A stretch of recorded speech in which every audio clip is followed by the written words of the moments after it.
찬송가 287장입니다.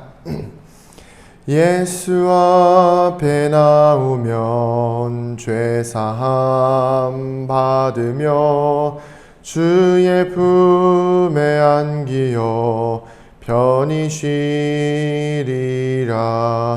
우리 주만 믿으면 모두 구원 얻으며 영생 복락 면류관 확실히 받겠네. 예수 앞에 나와서 은총을 받으며 마음의 기쁨 넘치어 감사하리라. 우리 주만 믿으면 모두 구원 얻으며 영생 복락 면류관 확실히 받겠네. 예수 앞에 설 때에 흰 옷을 입으며 밝고 빛난 내 집에 길이 살리라.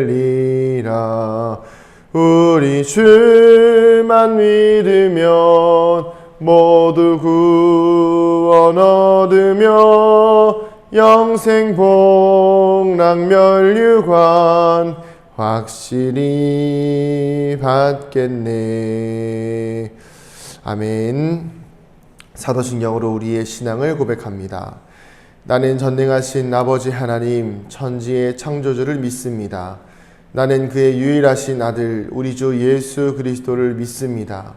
그는 성령으로 잉태되어 동정녀 마리아에게서 나시고 본디오 빌라도에게 고난을 받아 십자가에 못 박혀 죽으시고 장사된 지 사흘 만에 죽은 자 가운데에서 다시 살아나셨으며 하늘에 오르시어 전능하신 아버지 하나님 우편에 앉아 계시다가 거기로부터 살아있는 자와 죽은 자를 심판하러 오십니다. 나는 성령을 믿으며 거룩한 공교회와 성도의 교제와 죄를 용서받는 것과 몸의 부활과 영생을 믿습니다. 아멘. 말씀 보겠습니다. 레위기 14장 21절부터 32절까지입니다.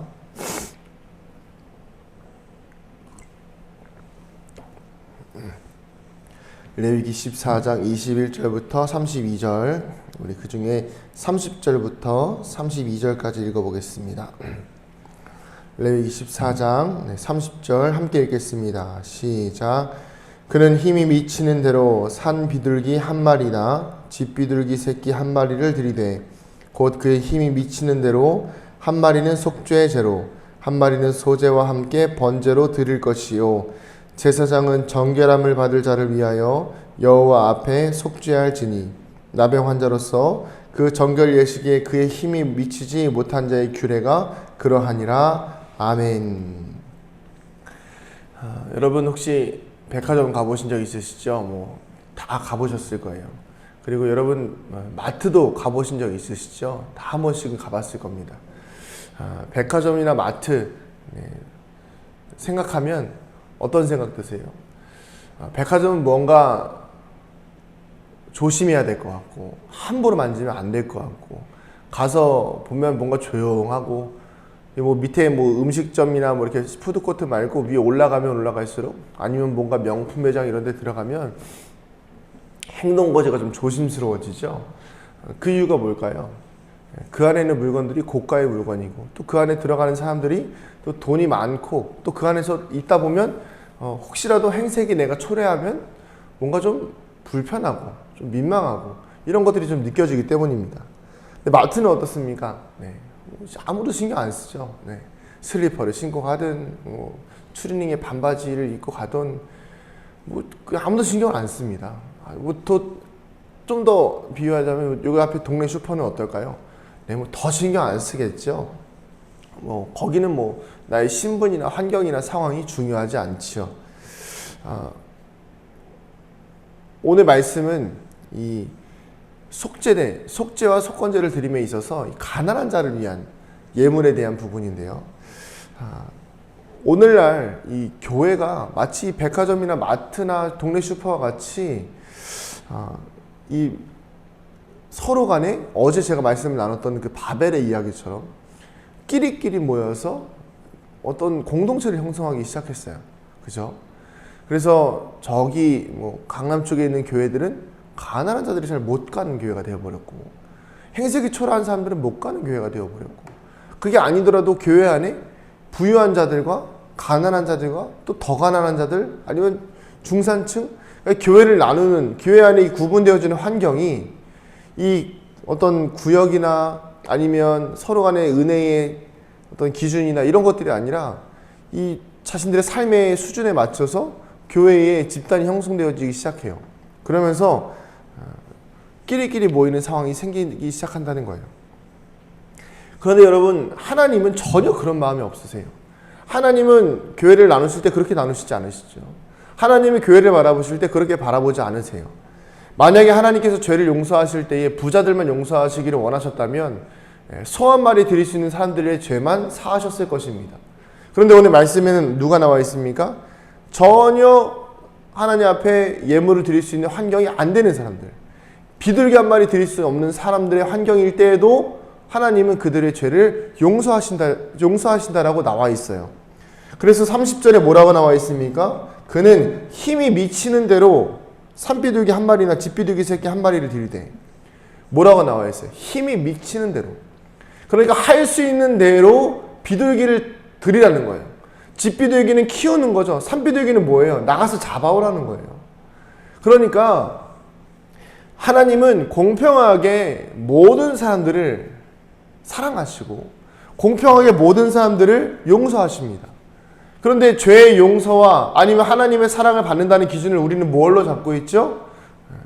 돈이 많으면 하나님의 사랑을 받은 것을 우리는 하나님의 사랑을 척도를 가지고 있습니다. 아니면 용서를 받았을 때 내가 용서받고 나서 잘 돼야 그것이 하나님의 사랑이라고만 생각해요. 그러나 하나님의 사랑의 기준은 무엇입니까? 돈이 많고 적음이 아니에요. 하나님의 사랑의 기준은 그저 모든 것을 용서하시고 돈이 많고 적음을 떠나서 마음을 다해서 하나님 앞에 나아오는 자들을 위해서 하나님은 용서를 베푸시고 자비를 베푸시고 긍휼을 베푸신다는 것입니다. 모든 사람들을 동일하게 사랑하시고 동일하게 용서하시는 하나님의 은혜를 오늘 말씀을 통해서 깨닫기를 소원합니다. 문제는 무엇입니까? 이 우리가 문제예요.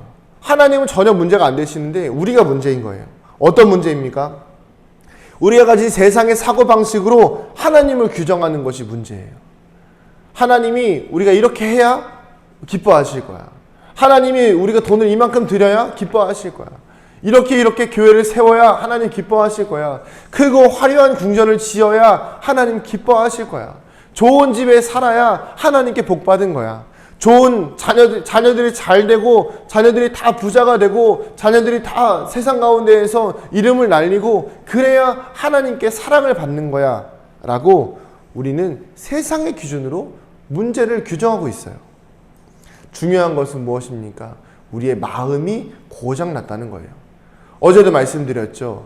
이 노아의 홍수 사건이 있었음에도 불구하고 여전히 바벨탑에서 문제를 일으켰던 이유는 무엇입니까? 환경의 문제가 아니라 상황의 문제가 아니라 이 사람의 마음이 악한 것이 문제였다는 거예요.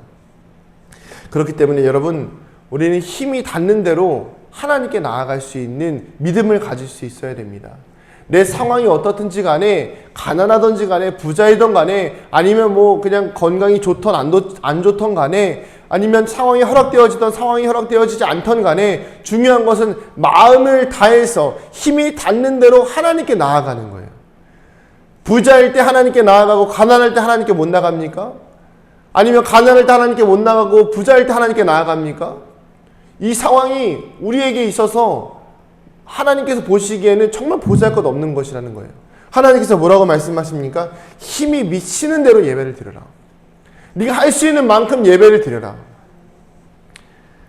그것조차 안 하는 사람이 문제인 거예요. 예배를 드릴 수 있음에도, 힘을 다해서 하나님을 찬양할 수 있음에도, 힘을 다해서 하나님께 나아가서 하나님의 은혜를 받을 수 있고 하나님의 사랑을 경험할 수 있음에도 안 나가는 것, 그게 문제라는 것입니다. 오늘 말씀을 우리의 삶 가운데 적용하면 우리가 이런 삶을 좀 바라볼 필요가 있습니다. 내가 하나님께 드릴 수 있는, 내가 힘을 다해서 하나님께 드릴 수 있는 삶의 예배는 무엇이 있을까를 고민하는 거예요. 우리 새벽 예배 나오시는 분들은 참 귀합니다. 저는 대놓고 귀하다고 이야기합니다. 왜 그러냐면 이 시간에 나오기가 쉽지 않거든요. 여러분들의 삶이 여전히 똑같다는 걸 제가 알기 때문에. 그러나 그럼에도 불구하고 힘을 다해서 하나님께 나와서 예배를 드리는 이 시간이 여러분 앞에 귀한 거예요. 하나님 앞에서 기뻐하시는 시간이라는 것입니다. 또 무엇이 있을까요? 삶에서 계속해서 하나님을 찾는 시간, 식사 시간이라든지 아니면 집안이라는 시간이라든지 남는 시간 가운데에서 내가 하나님을 찾을 수 있는 시간이 언제가 있을까? 그 시간을 찾는 거예요. 그리고 하나님께 예배를 드리는 것입니다. 사랑하는 성도님들, 우리의 삶 가운데에서 우리의 부와 아니면 우리가 가지고 있는 환경은 그리 중요하지 않아요. 오늘 말씀에 뭐라고 나와 있습니까? 힘이 닿는 대로 예배를 드리는 것이 중요한 것입니다. 힘이 닿는 대로 하나님을 찾는 것이 중요한 거예요. 우리의 마음이 힘이 닿는 대로 하나님께 향해 있는 거룩한 믿음의 소유자가 되어지기를 소원합니다. 그래서 세상의 기준으로는 나는 지금 이런 상황인데 내가 예배를 드릴 수 있을까? 나는 이런 상황인데 내가 지금 하나님을 찾기에는 너무 어려워. 아니요. 분명히 하나님을 찾을 수 있는 기회는 있습니다. 중요한 것은 우리의 마음이 바벨탑과 같이 그냥 하나님이 보시기에 불순종하려고 이미 정해버린 거예요. 난 지금 예배드리기 힘들어. 난 지금 예배드릴 수 있는 환경이 아니야. 그렇지 않습니다. 하나님께서는 힘이 닿는 대로 예배를 드리라고 말씀하고 있습니다. 우리가 힘을 다해서 예배를 드려서 하나님을 기쁘시게 하고 그 하나님의 은혜 가운데 나아갈 때에 우리의 모든 죄와 우리의 모든 상처와 우리의 모든 아픔들이 하나님의 은혜 안에서 위로를 받고 용서를 받는 거룩한 믿음의 삶이 되어지길 주님의 이름으로 축복합니다. 기도하시겠습니다. 하나님, 우리의 삶과 인생 속에서 환경 탓하고 상황 탓하고 내게 주어진 물질을 탓하면서 건강을 탓하면서 하나님께 예배를 드리지 못하는 그런 연약함이 없도록 우리에게 힘이 닿는 대로 주님을 찾을 수 있는 은혜를 허락하여 주시옵소서. 날마다 주님께 나아가게 하여 주시고 날마다 주님을 찾음을 통하여 하나님이 베푸시는 은혜를 경험할 수 있도록 아버지 역사하여 주시옵소서. 오늘 하루를 의탁합니다. 주여, 우리가 힘이 닿는 대로 주를 찾을 때에 주여 우리가 찾는 만큼 주님께서 만나주실 수 있는 주님의 영광을 경험케 하여 주시옵소서. 이 모든 말씀 살아계신 예수님의 이름으로 기도드립니다. 아멘. 하늘에 계신 우리 아버지, 아버지의 이름을 거룩하게 하시며 아버지의 나라가 오게 하시며 아버지의 뜻이 하늘에서와 같이 땅에서도 이루어지게 하소서. 오늘 우리에게 일용할 양식을 주시고 우리가 우리에게 잘못한 사람을 용서하여 준 것 같이 우리 죄를 용서하여 주시고 우리를 시험에 빠지지 않게 하시고 악에서 구하소서. 나라와 권능과 영광이 영원히 아버지의 것입니다. 아멘. 우리 시간 같이 기도하며 나아가실 때에 하나님, 오늘도 하나님을 찾습니다. 주여, 나를 만나주시고 힘이 닿는 대로 주님을 찾습니다. 주여, 우리를 공평하게 사랑하시는 주님의 은혜를 경험케 하여 주시옵소서. 우리 주님의 이름 한번 부르고 기도합니다. 주여, 주여, 아버지 역사하여 주시옵소서. 하나님, 우리를 만나 주시옵소서. 힘이 닿는 대로 주님을 찾습니다. 주여, 우리를 긍휼히 여겨 주시옵소서. 아버지 인도하여 주시옵소서.